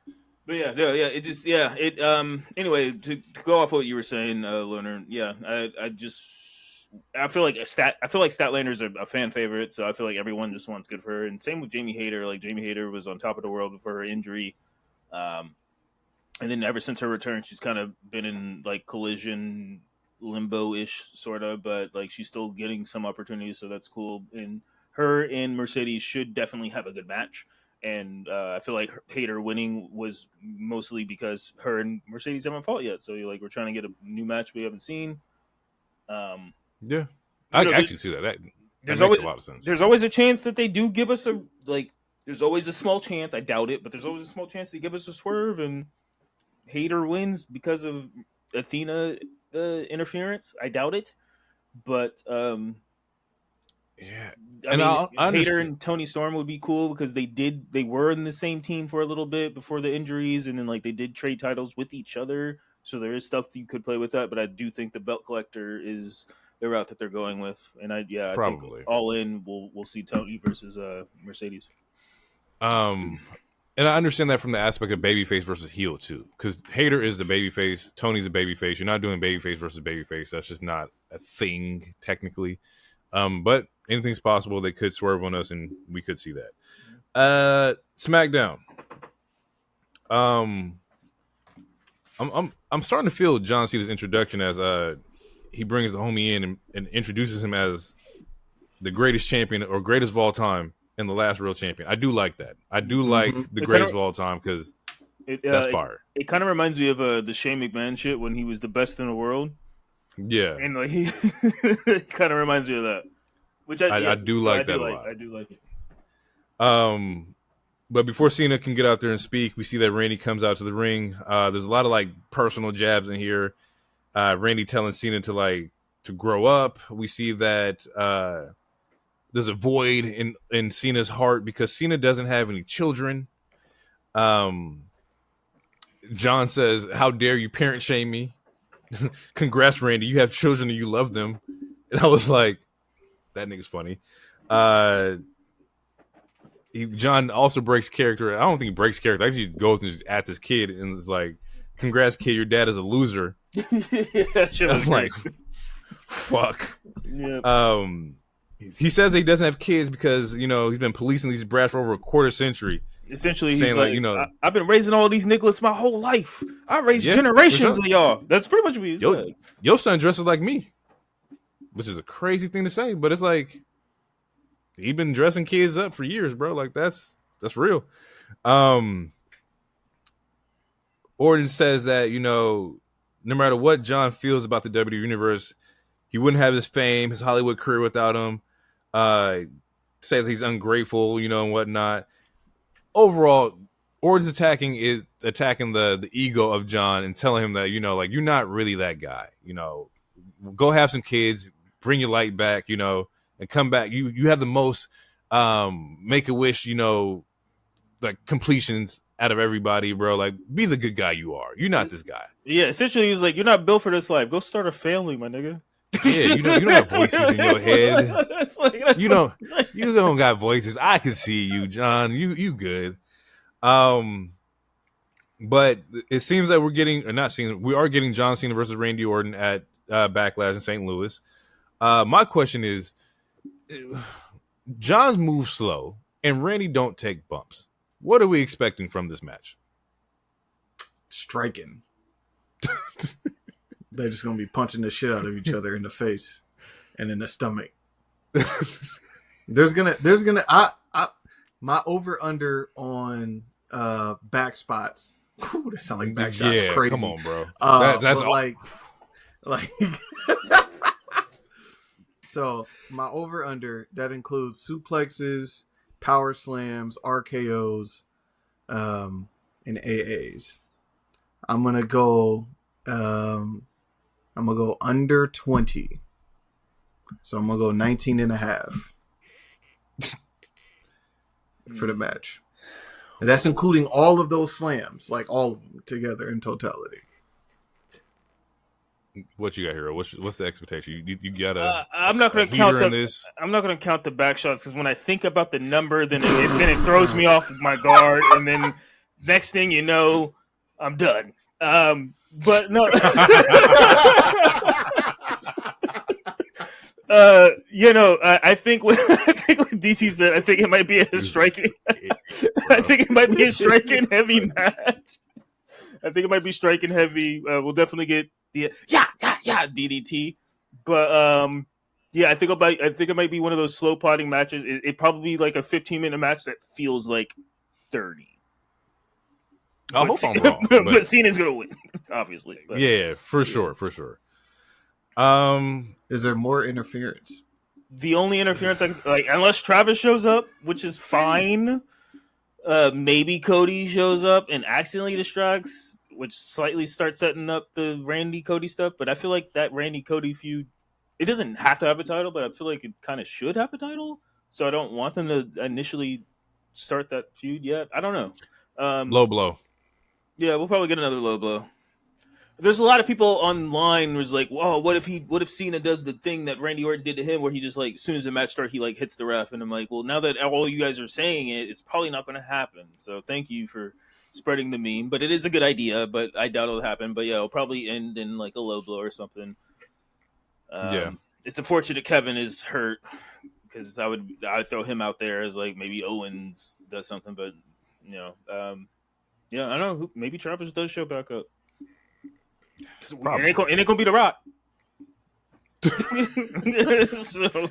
Yo, if The Rock shows up at Backlash, bro, I'm cooking, bro. I'm writing a letter. I'm writing a letter. Cooking.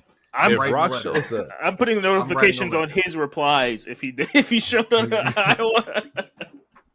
In St. Louis and not Vegas, I'm cooking, bro. Speaking of cooking, Los Garza, Fraxium make it to the main roster, bro. Fraxium is a sight to see. I just got on kind of like more recently, maybe like a couple months ago, but them boys is nice. And the SmackDown tag division just becomes more and more like bangers, bro. Like so many what ifs now. Yeah, fire. Don't have much to say. The match was heat. Match was heat. It's a good team. They got it. They did get a good reaction. And I'm excited to see where it goes from here.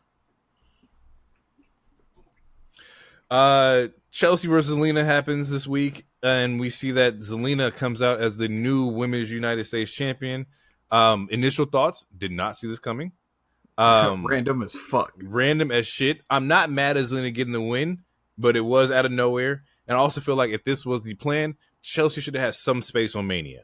I think we should at least like let her get her shit off at Mania in some form or fashion, whether that was like her hosting or whether that was like, a quick spot or whatever.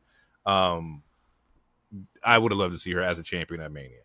My question to y'all is that can Zelina build properly with the fans? Now that she has a belt, Does she have the character to get the merch sales up? No.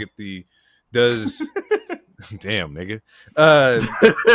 Because like these are things that the majority of champions in WWE do. I just feel like without the initial build and the story for Zelina, I feel like she's starting downhill already. Like there's already no connection. There is already no like anything that we were accustomed to seeing with Zelina. Like I don't want her process to get undercutted before it even starts. Because like Chelsea had Money in the Bank, she had multiple street fights, promos, on screen time, tons of exposure. Prior to just winning the belt. So I'm just a little unsure about how this looks going forward for Zelina. If Zelina was a heel, I would say she would have a better chance, but her being a face, I kind of have to agree with DT. I think they're going to try to give her a shot, and I hope they do. But yeah, no, she doesn't. It's hard to connect with her. Like unless you're one of the stands of her, or you're just a person who just really is she's super attractive, so I'm just going to pay attention to that. Then no, I don't think she has a crazy connection with a lot of the fan base. Like a lot of wrestling people, or I wouldn't say a lot. I would say like there's a huge part of the wrestling community that don't watch anime, so they don't understand that she's dressing as Todoroki or she's dressing as Street Fighter lady. Like to a lot of wrestling fans, she's just coming out in costumes. Her promos are great. She's really good on the mic, but again, her babyface version of herself is, to me, it doesn't really connect as much as it should, which is why I don't think she gets the reactions that she should. And also, her music kind of sucks, but a lot of people's music sucks, which is another reason why people don't get good reactions, because no one knows what the fucking music is. I feel like, why her and not, respectfully, like not Michin? Michin had the resume, the work, she's putting in the effort and whatnot. We for sure thought the next United States Women's Champion was going to be Michin. Yeah, what the fuck happened here? I don't have an exact answer, but I would say it's like you could theorize that maybe that was part of Alistair's contract, similar to how Lana or CJ Perry has a Legends deal all of a sudden. Even though she's now you're speaking my language. Not technically a legend. Usual. I'm just saying. Yeah. I'm theorizing. I'm theorizing. I'm not saying it's true. Or like you could argue is like as far as even though she did get released, she did come back. But if you don't count her being released, like she has been here. She was here longer than Michin, and maybe this was just H or whoever's was like, all right, this is your moment. I'm going to give you a chance to cook. So this was it. And they wanted, obviously Raw after Mania and SmackDown after Mania, like they want big things to happen. We had I forgot what the fuck happened. Like we had some good shit happen on Raw, and then we got a title change on SmackDown. No, we got a title change on Raw also. So like I think it was just also a small shakeup, but also to give someone who has a long tenure, who has worked her ass off, has a big fan base that super supports her, and it's like, oh, she doesn't get a chance, she doesn't get a good shake of things, yada yada. I feel like this not to, I don't want to label it the here nigga damn, but it's kind of like a here nigga damn. Like now it's your time to finally cook. You've been here for 8 years on and off. This is your chance, and now your husband just came back, so we want to have good face. You want to make sure you happy. You want to make sure everybody happy. DT, what you got? Come on, DT. Wrap it up. First and foremost, if you're going to hear nigga damn anybody, then hear nigga damn Dakota Kai. That's one. Secondly, right, I don't. That's my point. That is my point. That's my point. If you're just going to do that for anybody, just do it for everybody. Just do it for everybody. We watched this is I'm not going to do it to him. Okay. You are undercutting her growth before she has a chance to actually grow.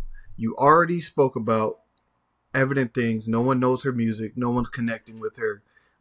You said, yeah, she has great promos. I haven't really seen them. I saw the little vignette on the bike that looked like an Akira bike. Shout out to you. For the time that I have been watching wrestling, she's had 2 big moments. Queen of the Ring, which was like the year before I really got tapped in, and then the match at Puerto Rico. The match at Puerto Rico is when you should have capitalized on her then. Now, I don't know or can't remember if she got hurt or whatever happened. But either way, you're trying to give her a push. This is not the way to do it if you want to build her credibly. Who's been in the U.S. women's title scene? It's been Chelsea. It's been Michin. It's been B-Fab, and probably one other person I can't think of. If you want to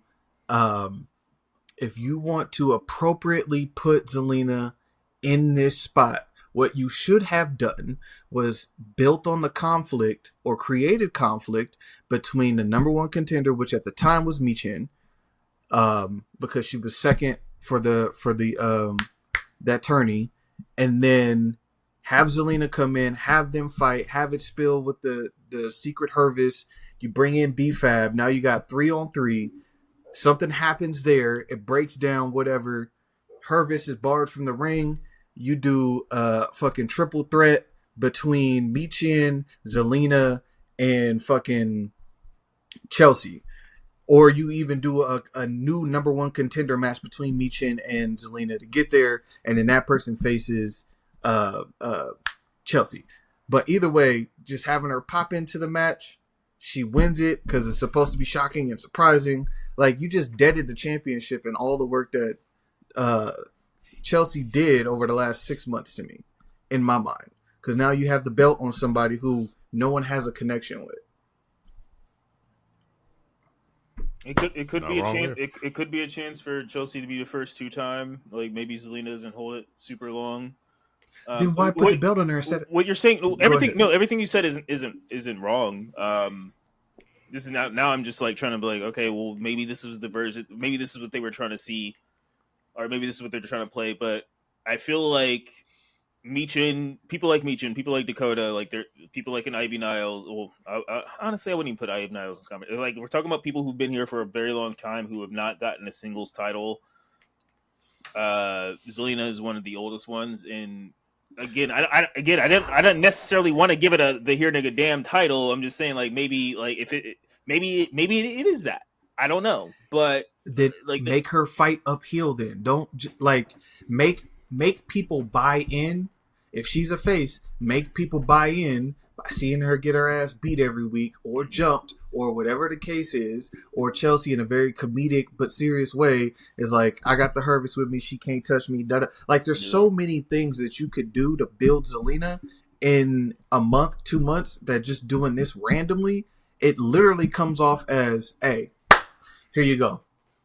Well, here, nigga, damn. According to commentary, this is the third match, and every time the Hervis wasn't with Chelsea, then Zelina won. Whether one time it was by countout, the other time was like they were trying to save the storyline for people who weren't watching in the audience.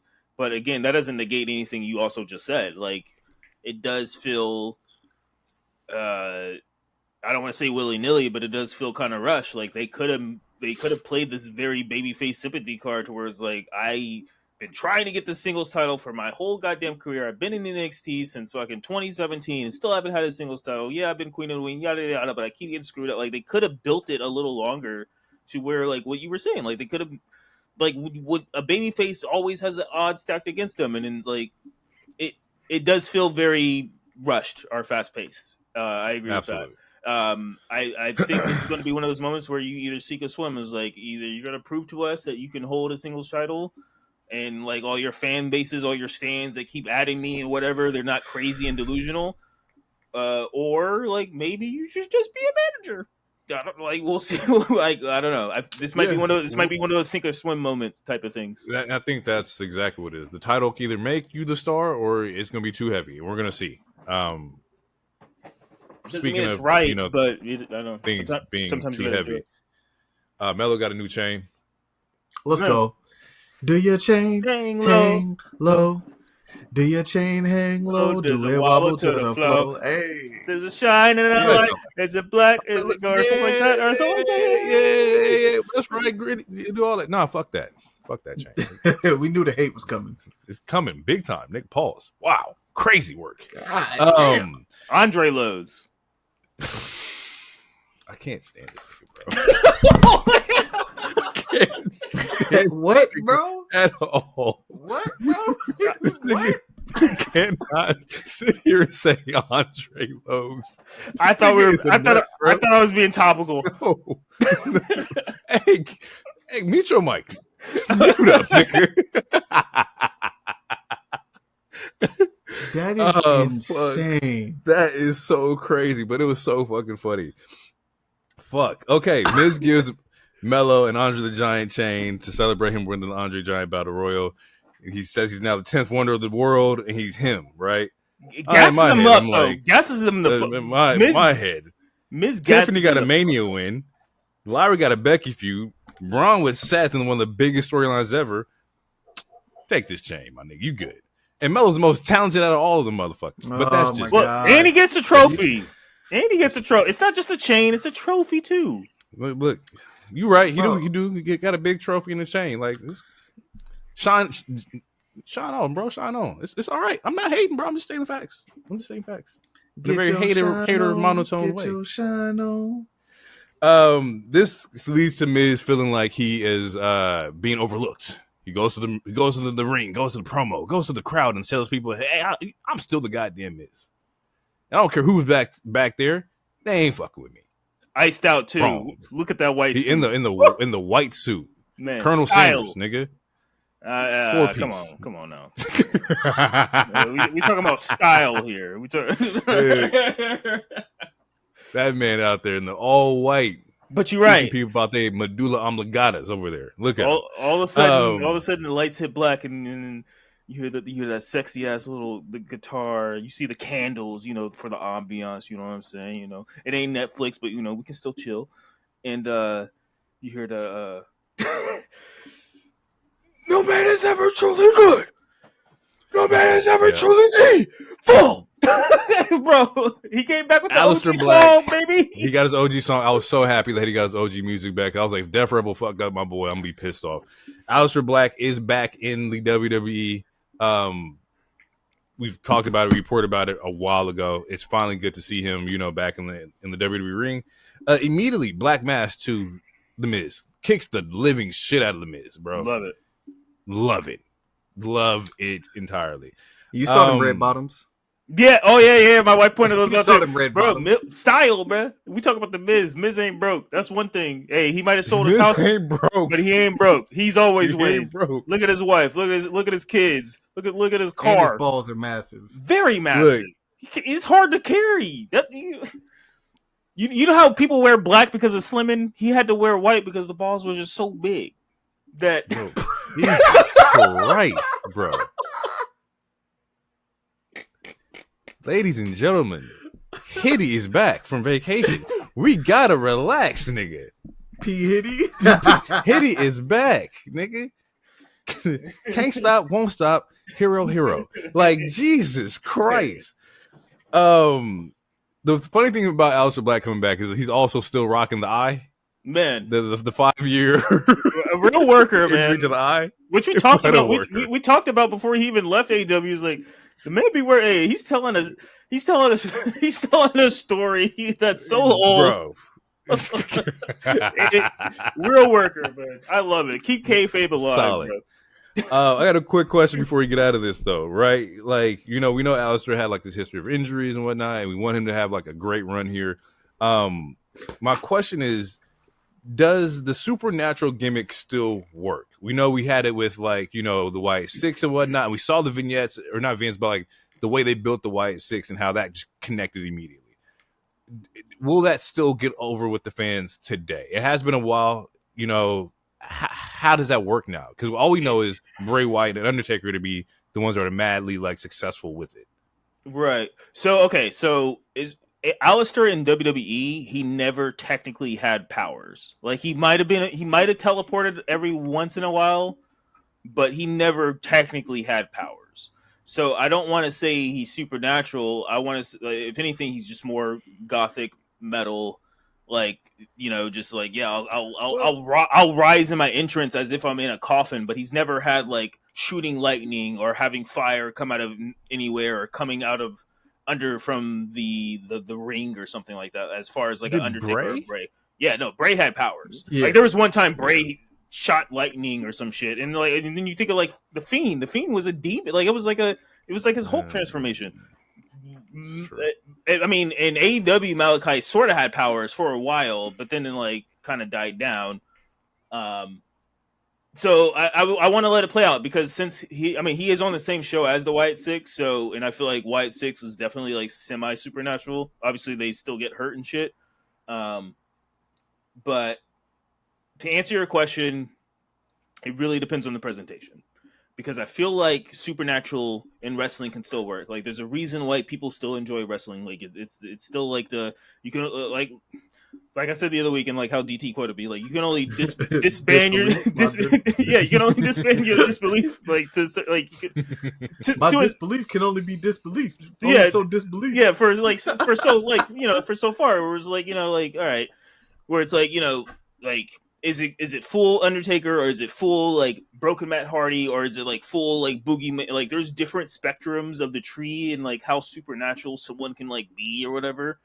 And as long as it makes sense, I think it could work out. Like Wyatt Six, even though like their debut, they theoretically it looked like they killed 12 people. Like it looked like they literally committed homicide and murder and shit, but they were able to make it make sense and like they weren't like indestructible in the ring or anything like that. They could still take damage and whatnot. So the answer is it's a yes and no answer, which it sounds like a cop out, but it really depends on the presentation and like how like what kind of powers does he have? Is he shooting fire on some like Chris Jericho I'm a wizard shit, which is fine, I guess. That shit was funny. I forgot about that. But or is it like I'm gonna turn the ring into worms like that Bray Wyatt Randy Orton WrestleMania match that everyone hated. Like is it like what are the powers? If what's the limitations here? Yeah, like if his only power is I know how to telepathically tell the people in the back who control the lights to turn off all the lights. That's fine. Sure. All right. You got light powers. Okay, cool. A lot of people have light powers, but like if you're teleporting and you're shooting lightning and shit, then that's a different conversation. What you got, DT? Supernatural work or not? I think for the Wyatt Six it worked because people love Bray Wyatt and they wanted to restore the feeling. I think that's part of the reason why the Wyatt Six have had such a hard time coming back. You can say there's been injuries. You can say they're trying to do the Alexa Bliss thing. We just don't know what they're doing. So I don't know. I'm a lipo. Let it play out. Bet. All right. So yeah, it could possibly work out. We'll see how that goes. Like I said before, the only ones who were truly supernatural and was successful was the Undertaker, Bray Wyatt, and Jacob Fatu. Supernatural. Super werewolf, super Samoan. No, that's supernatural, superhuman. That reminds me. I never need to hear Wade. I never need to hear Wade Barrett do that. I never need to hear him do that ever in my life again. Never in the history. It sounded like he was gargling Listerine. Nigga, never in the history of my life do I ever need to hear Wade Barrett do a yada that I mean. Ever. It with an accent, nigga. That said, "Yar, matey."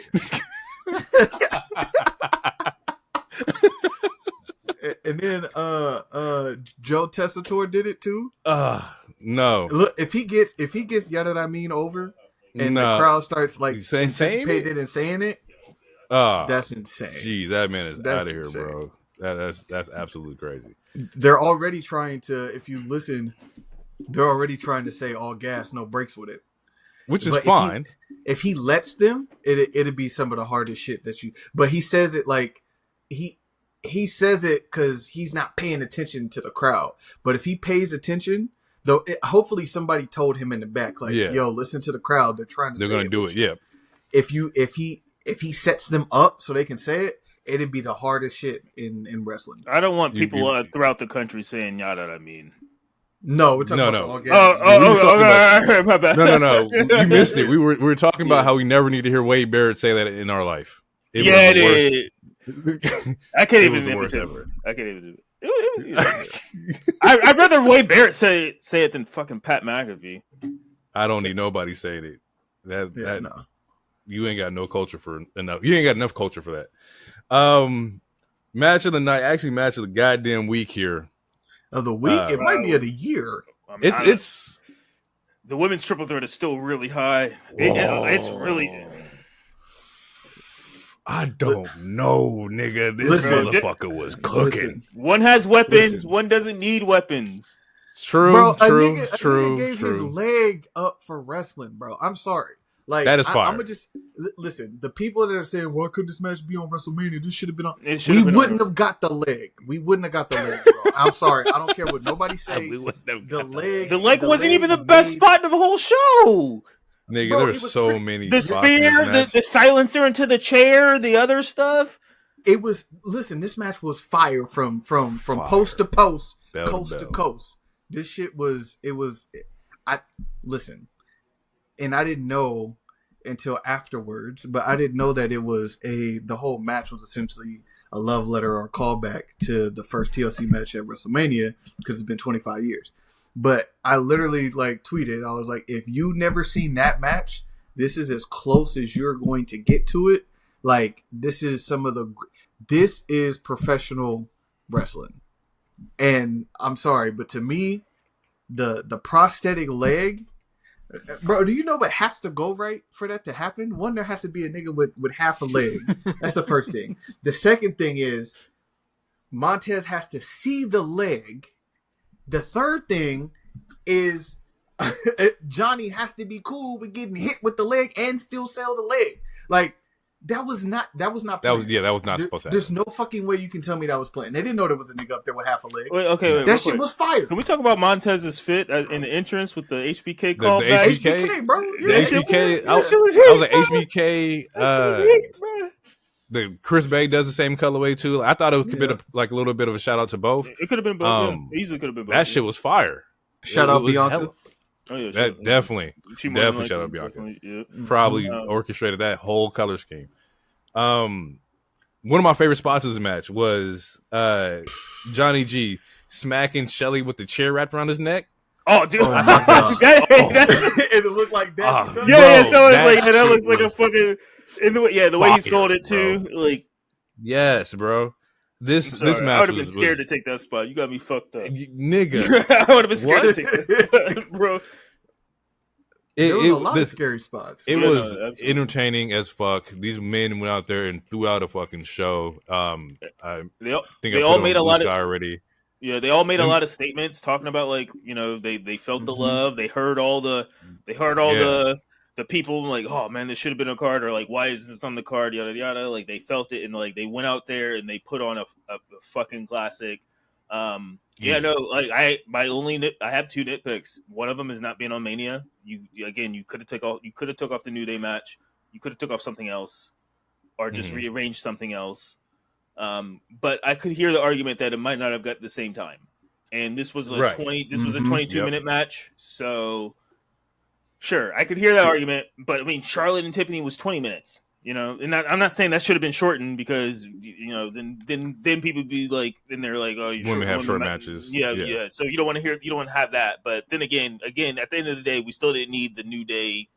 We still didn't need the New Day match with War Raiders, and there was another match that you could have taken off, and whatever. But my other nitpick is that I feel like I feel like it should have been Pretty Deadly and Los Garza in it, honestly, just based off of the storytelling that they were doing throughout the last couple of months. Like, there were multiple teams involved, but only 3 teams got the spotlight, and I feel like Pretty Deadly and Los Garza should have also been in this match.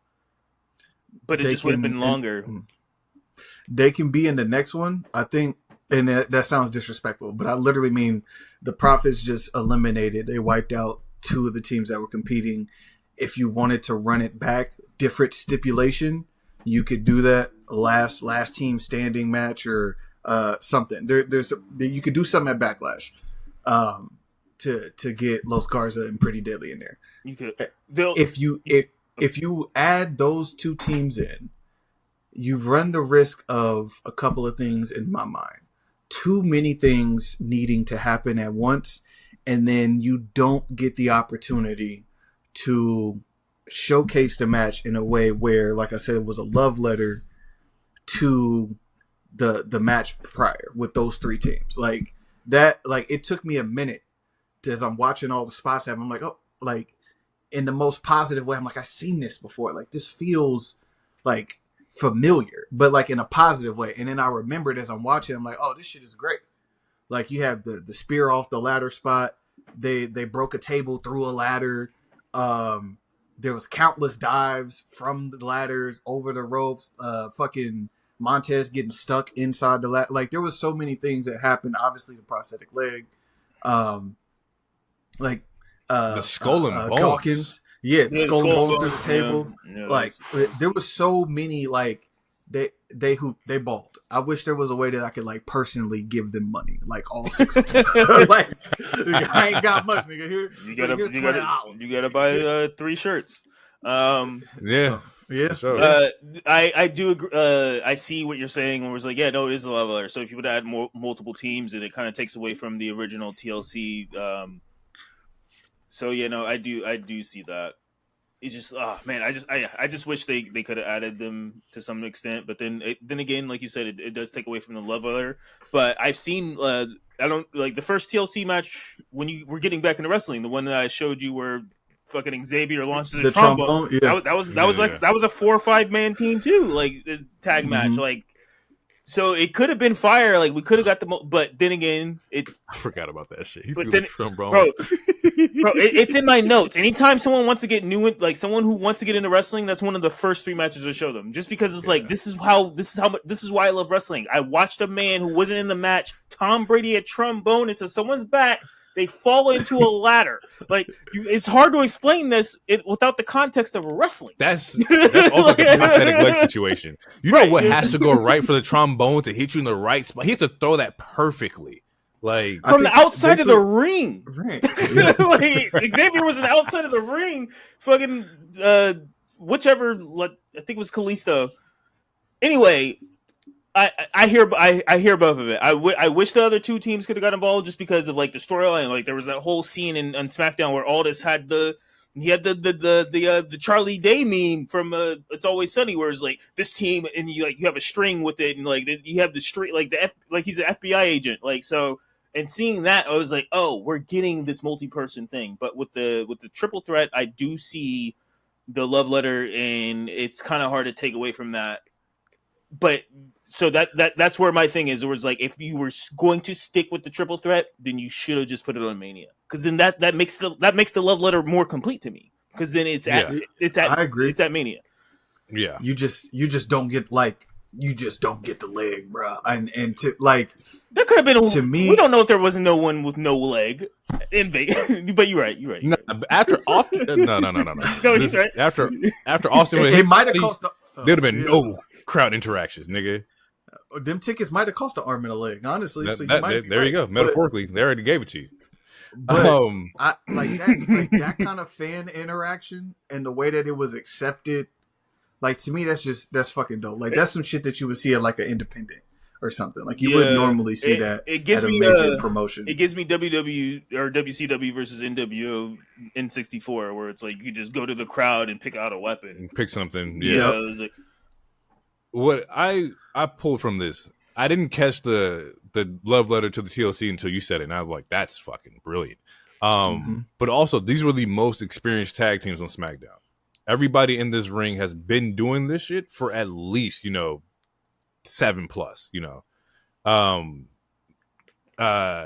Profits have been really experienced. Motor City, we know, like, they fucking grandfathered fucking, tag team wrestling. And then you have Ciampa and Gargano, who's also just so much wrestling knowledge in those 2 entirely. So I'm not mad at it not being the multi-man with 4 or 5 teams, because this is the perfect 3 teams that you could have done. Not mad. Just a nitpick. The Mania part of it, I'm bittersweet on, because I do understand Night 1 could have used his energy for sure. Night 1 could have used this motherfucker like nobody's business. But also, like you said, the time constraints, the pressure of doing it on a Mania, they don't have I don't think they have enough the freedom that they got to do it on a SmackDown as they would on a Mania, without the constant, like, okay, we got to make sure the spot happens and hurry up and get our, get in and get out kind of thing. So yes, Profit should have been on Mania, but also no, this was the better outcome for that. Like, this match was fucking phenomenal. number 2 on my WWE list for the year. You know I'm a sicko, so the Kevin and Sammy is still number 1 right now. But this match was fucking great, bro. It was fucking amazing. I want to call out one spot that's underrated, and I don't think it gets talked about enough. But knowing that Montez is afraid of heights, him jumping from the turnbuckle onto the ladder and like landing on the ladder and it not fall, like to me it's underrated because that's some shit I would never in my life do. It's just it's not happening. Sorry. What else is underrated? He climbed the ladder from the inside out. Yeah, like I've never seen that happen before. I was like, this is the first time I've seen somebody climb the ladder from the inside. I didn't think that was a possibility, bro. Montez was definitely the MVP. He was balling out. He was balling out, yo. And you knew he was afraid of heights because when he's pulling down the belt, he was struggling a little bit to unhook it. It was a lot of pressure up there. He was like, fuck, I gotta hurry up and get this bitch off.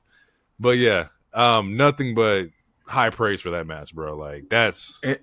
And the right team won. The right team. Oh yeah, no, they needed to retain. And yeah, they needed to retain.